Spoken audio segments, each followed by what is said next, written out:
Hey everybody, welcome back to Walt and Sarah's channel. Today we are going to be sublimating on Mask. Now these masks were purchased from Amazon and you can find the link down in the description. So we're going to be using two images here. We have a little saying from the Handmaid's Tale, and then we also have a Golden Girls cute little picture here. If you're interested in the Golden Girls image, there will be a link for Etsy. So start by flipping your images. We're going to do that on a horizontal flip. They have to be mirrored in order to sublimate. This is not an iron-on image, it's a sublimation. There's a special printer, special ink, and special paper. So here what we are doing is saving each sheet, and now this is publisher, so I had two different pages you'll see on the left here, 1 and 2, and I'm saving each image as a PNG file. And just to do it quicker, I saved it as file 1 and file 2. So that way when we go back to the desktop, we're going to be able to find it very fast. And right click on those two images together. They're both selected. Right click, and now we're going to hit print. We're going to size down our images by clicking over here on the right where you'll see 3.5 by 5. And that seems to be a very good size to fit onto our mask.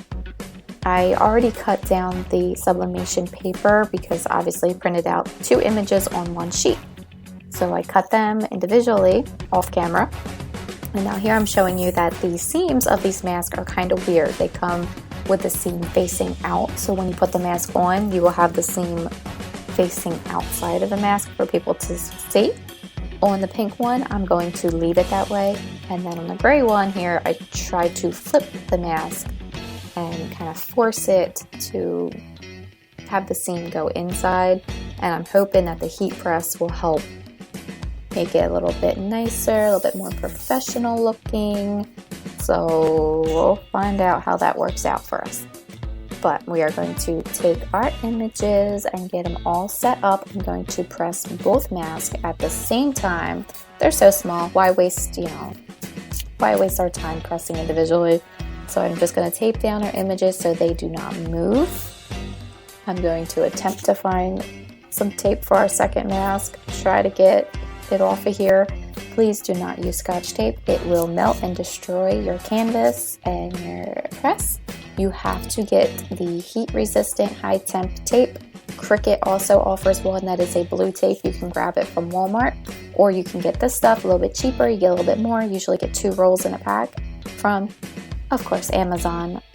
I just love Amazon for all of my sublimation supplies because you can kind of get off brands, and of course you're saving a couple bucks while using them. And I will put as many links down below as possible so you don't have to go hunting and pecking. It is right there for you. You can just click. You can have exactly what I'm using, and especially for the mask, you can kind of see off of Amazon's website what they look like before you even press them, and you get a pack of them for the price shown. So anyway, back to what we're doing here. I am the layer queen. I'm going to layer the heck out of my press here. I don't know if it makes any difference, but for me, I like to have the layers. I like to contain those gases to make sure that the image is crisp and lovely. So fastest 60 seconds ever.